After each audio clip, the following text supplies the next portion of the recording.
karena yang bertanya hanya satu, mari kita lanjutkan ke pemakalah selanjutnya dengan nomor urut 9, yaitu Saudari Febriani asal instansi Universitas Negeri Jakarta dengan tema pendidikan vokasi yang diberi judul Faktor-faktor penyebab kecelakaan kerja pada pembelajaran praktik di lingkungan pendidikan tinggi. Kami persilahkan untuk mempresentasikan makalahnya.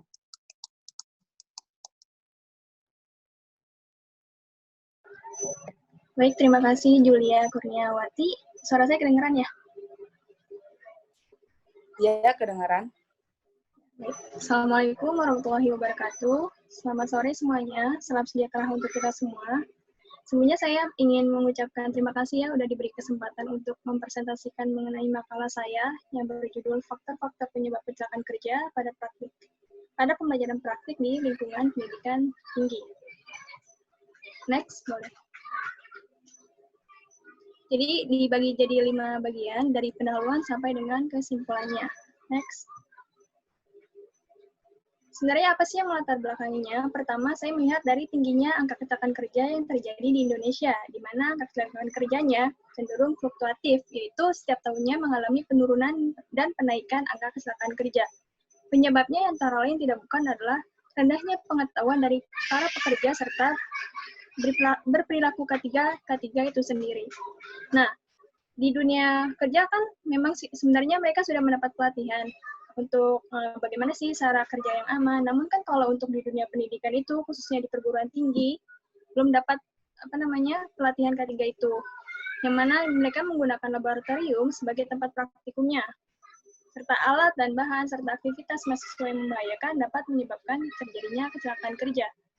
Lalu sini saya mengambil penelitiannya Permana, yang mana terdapat 24 orang atau 48% dari total responden pernah mengalami kecelakaan kerja, khususnya di gedung LFT UNJ. Boleh di next. Lalu saya melakukan survei penelitian pendahuluan juga di laboratorium, khususnya di lingkungan teknik sipil FT UNJ. Nah, bisa dilihat kan dari presentasinya si Permana sama presentasi saya, bahwa presentasi saya itu lebih banyak angka kecelakaan kerjanya. Bisa dilihat tuh, Kelambing 54,1 sampai dengan yang paling rendah itu uji bahan sebesar 22,0%. Nah, bisa dilihat juga jumlah kecelakaan kerjanya dari laboratorium Batu sampai Kelambing. Boleh di next. Ini di next saja. Tujuannya untuk apa sih saya membuat paper ini? Pertama, untuk memberikan informasi dan pengetahuan terkait dengan gambaran faktor-faktor apa saja yang menjadi penyebab kecelakaan kerja pada mahasiswa saat pembelajaran praktik di laboratorium atau workshop perguruan tinggi.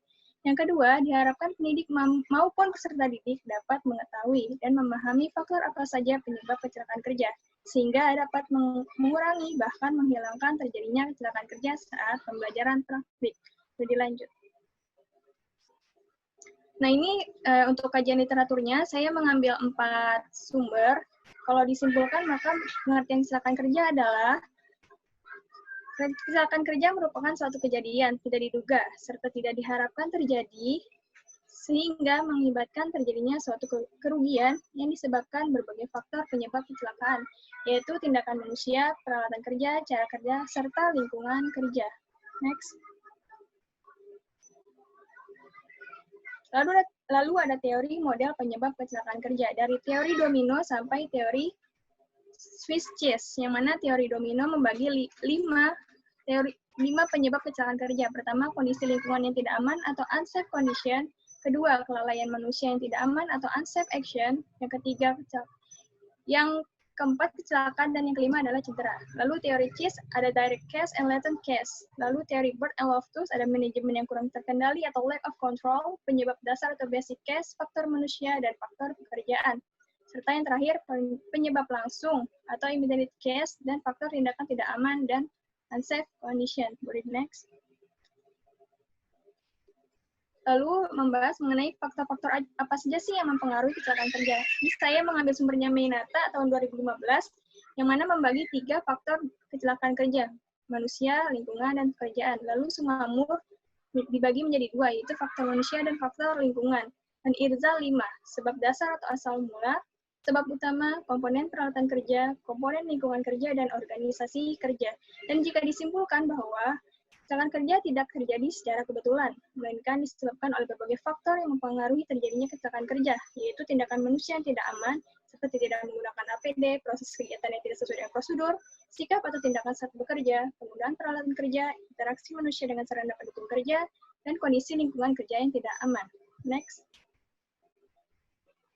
Nah, untuk metode penelitiannya ini saya menggunakan studi literatur, di mana studi literatur digunakan dengan cara membaca serta menganalisis artikel atau jurnal yang terkait dengan faktor-faktor penyebab kecelakaan kerja pada lingkungan pendidikan tinggi. Jadi next. Lalu hasil dan pembahasan. Nah, hasil pembahasan ini kan saya dari studi literatur ya. Ada pendapatnya saya Ningrum bahwa faktor penggunaan APD ini dapat menjadi penyebab kecelakaan kerja. Lalu Priyadi, yaitu faktor kelalaian mahasiswa. Yang ketiga, Rahman Tiyoko, yaitu tingkat pemahaman siswa yang kurang terhadap bahan yang digunakan dalam penelitian. Lalu, kurang memahami instrumen dan bahayanya, tidak mengikuti tunjuk atau aturan yang diharuskan, dan tidak berhati-hati dalam melakukan kegiatan di laboratorium, serta lemahnya pengawasan. Untuk Nairoh dan Kusairi, faktornya itu dari faktor manusia dan faktor dari lingkungan. Lalu Sumangirum itu dibagi satu aja, yaitu perilaku yang tidak aman atau unsafe action. Next.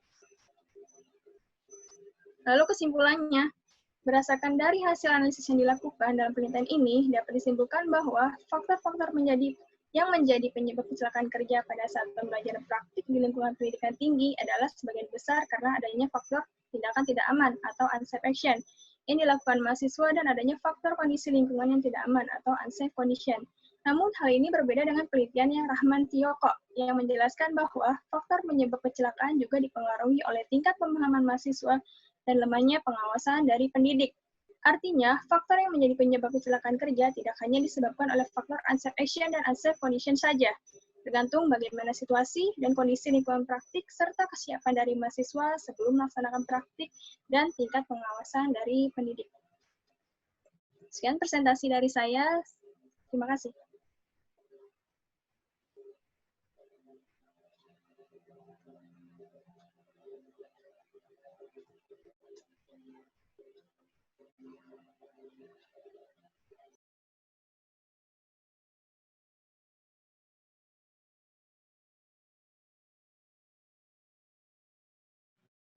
Untuk para audiens, jika ada yang ingin dipertanyakan, silahkan menulis di kolom komentar.